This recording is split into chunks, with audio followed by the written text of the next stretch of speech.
30th pitch night here at this hacker house. We have for you today Mage, Pierre. They went through Y Combinator and they will give you a presentation on their startup called Mage. Woo! Cool. Woo! I'm glad to live here, which sounds weird. I'm living here. Hello everyone, my name is Pierre. I'm the CEO and co-founder of Mage, the marketplace for Magic the Gathering. And you probably don't realize this, but Magic is this like secret, undiscovered market. It's actually the largest trading card game in the world with 35 million players, and it's growing by 30% year over year. It's going to sound unbelievable, but those players spend $50 billion every year on their favorite hobby. And that is because those players spend thousands of dollars every year in order to play this game. But the problem is those... I'm drunk. Sometimes. But the problem is, it's really hard to buy and sell those Magic cards if you're unable to organize and price them correctly. So we've built an app to scan, recognize, and price every single Magic card using computer vision and machine learning, and then sell them on our marketplace. We actually just launched our marketplace in December, and our transaction volume is already doubling every month, and our average customer spends $120 a month on Magic cards. We charge 10%, which makes this a $5 billion market, and that's about the same amount of money people spend in the secondary market of sneakers. And we have seen apps like Goat winning the secondary market of sneakers. And we are here to win the secondary market of Magic. We are Mage, the marketplace for Magic the Gathering. Our transaction volume is doubling every 30 days. There's 35 million players playing this game, and they spend $50 billion on Magic cards. Thank you. And have more beer with me. Does anybody have any questions about Mage or its miraculous business strategy? Where do you go after Magic, or is Magic like the end goal? That's a good question. So Magic is our first vertical. Think about like the books from Amazon is like their first market.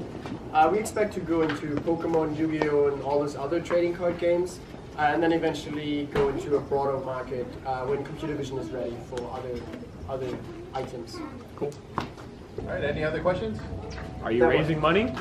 We are raising money at the moment. We just graduated from Y Combinator. We're about 40% done. So. Cool. Michael. No, next. I don't know why I'm doing this. But why'd you make me do this? All right. At least go full screen, man. It is full screen. More or less full screen. Think it's one. No. That is full screen. Okay, cool. All right. Okay, so we're Switchboard. That's my co-founder over there, Sagar. And Switchboard is a truck freight marketplace. So over the last 3 years, Sagar and I have been developing and selling electronic sensors for commercial trucking companies. And as of last week, we are installed in over 7,200 trucks. And this is actually a map of all the trucks that are on Switchboard. And we're collecting a ton of data from this hardware that's installed in all these trucks. So we had a big idea. So there's a lot of data that we're collecting, and actually that data can be put to use.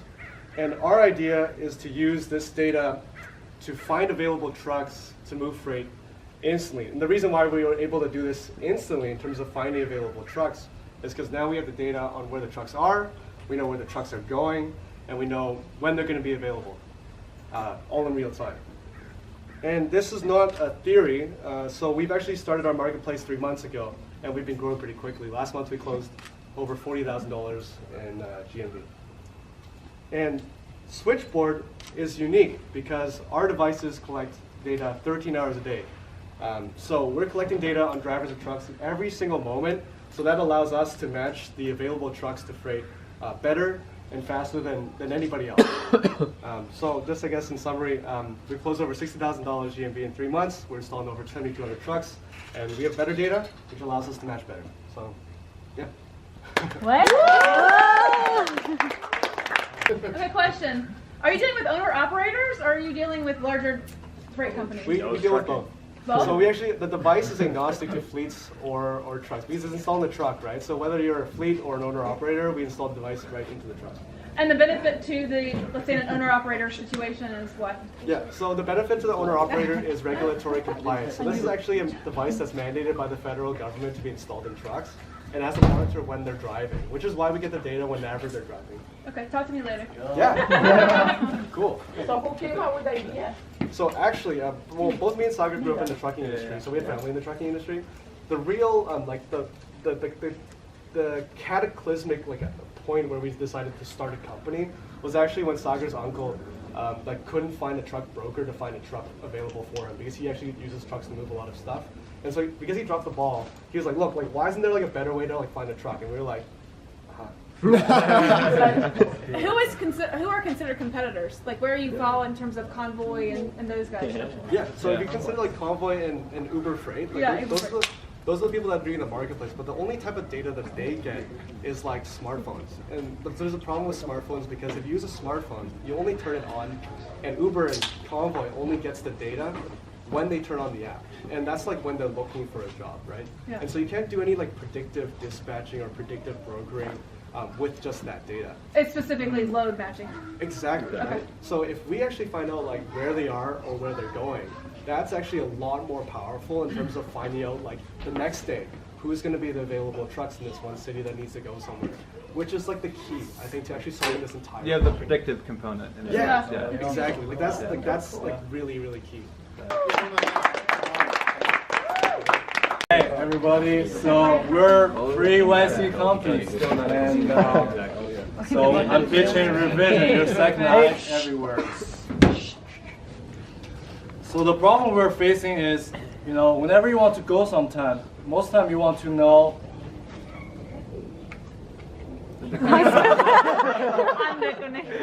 That's the problem. if you want to go to a networking event or you want to go to a party, and then we get there, you find nobody's there, right? That sucks. What if you can know the real-time situation before you go? That will be wonderful, right? The other situation, let's say you want to go travel somewhere, from video, YouTube video, from movie, everything's so beautiful, but when you really get there, it sucks, right? How do you get real-time, unfiltered situation? So we built this app. The solution will be we connect 2 points from any place in the earth, and you can get live streaming from there. All right, so you open the app, and then so here's my partner, and he's here. And so I want to request something from here, so you send a request, and there's short stream, and then you put the details you want. So I just put invent detail, and now I'm waiting for him to live streaming. So now it's live, and I can know what's happening in his location. So yeah. So after that, we want to do Uber poll. Say 100 people want to see from one location, then we can have that feature. Computer vision, ML. Say you want to go to a farmer's market and you want to buy some sausage, but you want to know if they sell sausage or not. With computer vision, the streamer stream the video, and we can get the list of objects already on the farmer's market. So you know exactly the stuff you can buy from the market. So we'll integrate with Yelp, and then you can know the real-time situation from restaurant, gyms, anywhere you want to see. Data collection, of course, we'll collect a lot of video streaming data. Maybe later Google can use it for their 3D map stuff. So the benefit for requesters, we save you a lot of time. You don't need to go to the place and then find out it sucks, then come back, right? And so we save money for commute too. So if you want to know some real-time situation, any point on the earth, you can just send a request. And for streamers, so requester pay streamer for their effort. So streamer make money on the go. So easier than Uber. You don't need a car, just smartphone with camera. Yeah, this model is really simple. We take a cut for every video streaming. Why do you think 5G is the most important thing? It will dramatically reduce the latency, and video streaming will be faster, cheaper, and just speed up the whole process. Like, is 4G, like, you don't think 4G? It's enough already, but cool. you know, just optimize it. Yeah. All right, we had another question. It seems like this came from a personal problem. What was the specific thing? Right, that's a good question. So when I moved to San Francisco, and you know there are a lot of good events here, right? High quality people, high quality events, and the bad thing is every good event hosts on Thursday night. That's a problem. And I wanted to go like 3 of them, but I couldn't. So I'm thinking, and most of them are not recorded, right? It's really like private. So I'm thinking, what if there's something I'm here and I can see, you know, the other side too. So that's, you know, kind of like I had the idea. Cool. Any other questions? We're raising money too, by the way. All right, let's hear it for revision then.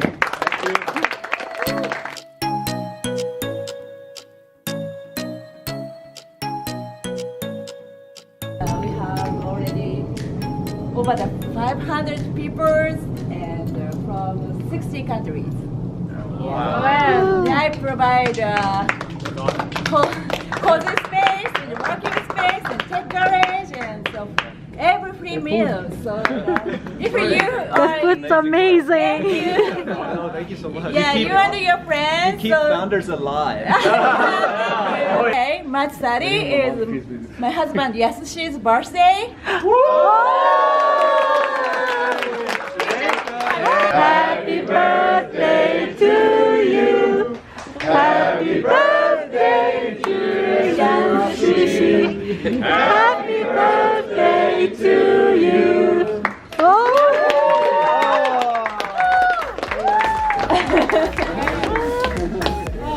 Yeah, thank